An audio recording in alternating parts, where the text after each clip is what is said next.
नमस्कार. निवेदक विठ्ठल पवार या माझ्या यूट्यूब चॅनलमध्ये आपल्या सर्वांचं सहर्ष स्वागत. चांगल्या संवादासाठी नेमकं तुम्ही काय केलं पाहिजे तर त्याबद्दलची माहिती या व्हिडिओच्याद्वारे मी देत आहे.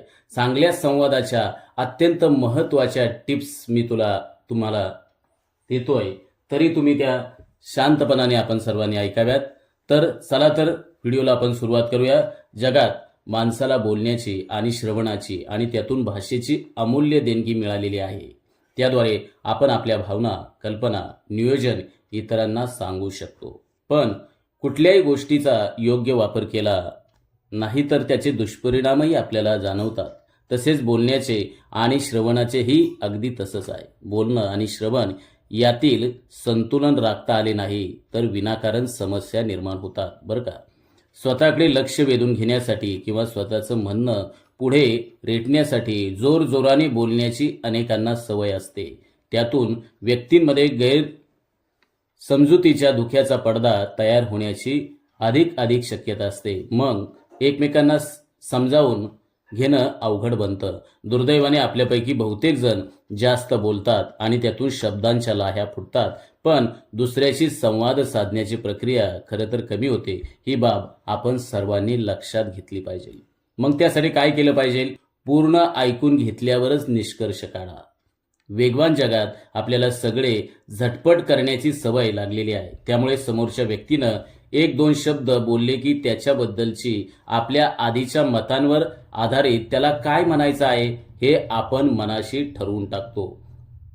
समजले मला, तुला काय म्हणायचे ते, असे त्याला सांगून टाकतो. पण हे काही खरे नसते. आपल्याला जे समजले आहे असे वाटत असते ते अनेकदा परिपूर्ण नसते. त्या घटनेतील प्रसंगातील अनेक कंगोरे आपल्याला माहीतही नसतात, कारण त्याचे आपण ऐकूनच घेतलेले नसते. ऐकणे म्हणजे एखाद्या घटनेबद्दल दुसऱ्याच्या दृष्टिकोनातून विचार करणे हे होय.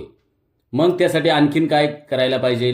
लिहायला लागा. सर्वात महत्त्वाची बाब, चांगल्या संवादासाठी तुम्ही लिहायला लागा. लिहिणं हा देखील एक स्वतःच्या भावभावना प्रगट करण्याचा, स्वतःला प्रगट करण्याचा एक महत्त्वाचा मार्ग आहे.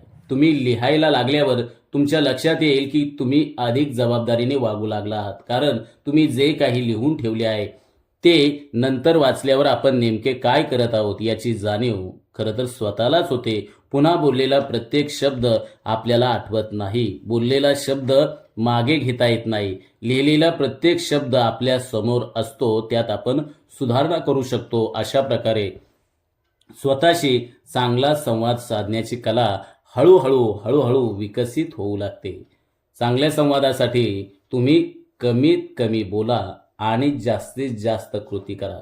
कमी बोला आणि काम जास्त करा. हे तत्व, हा विचार आपल्या सर्वांना माहिती आहे, ज्ञात आहे आणि हा आपल्या सर्वांना उपयुक्त ठरतो. यामध्ये तुमचे लक्ष बोलण्याऐवजी कामावर केंद्रित करा आणि ते जास्तीत जास्त फायदेशीर ठरते. तुम्ही रोज स्वतःला 5 मिनिटे बोलण्यापासून रोखू शकला तर 30 दिवसात सुमारे 150 मिनिट म्हणजेच 2.5 तासांचा वेळ अन्य कुठल्याही चांगल्या कामाला तुम्ही देऊ शकता.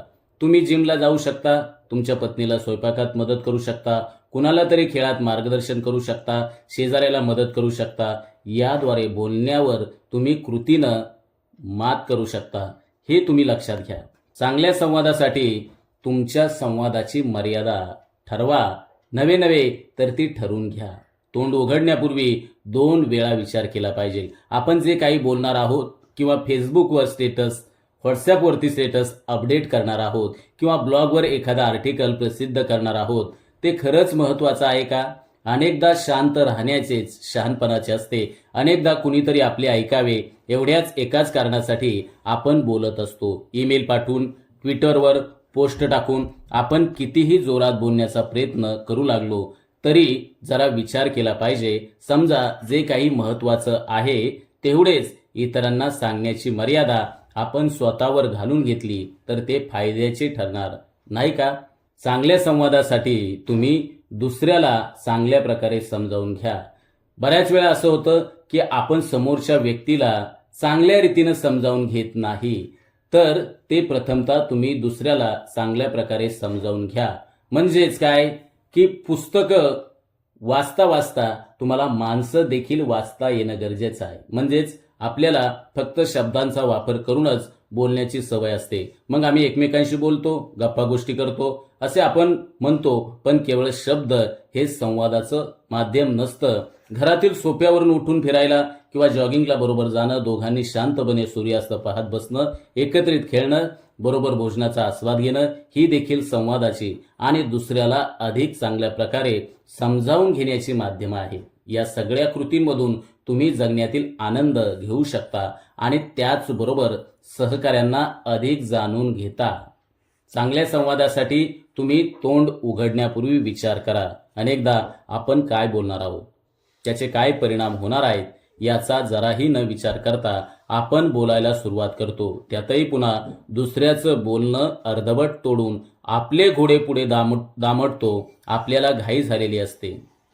दुसऱ्याचे बोलणे कसे चुकीचे आहे हे सांगण्यासाठी आपण अगदी आणि जास्त रीतीनं आतुर झालेला असतो. असे करताना बहुतेक वेळा चर्चेत महत्त्वाचे मुद्दे आणण्याऐवजी आपला आवाज त्या प्रसंगी वाढलेला आपल्याला दिसून येतो. त्यासाठी तोंड उघडण्यापूर्वी विचार करा.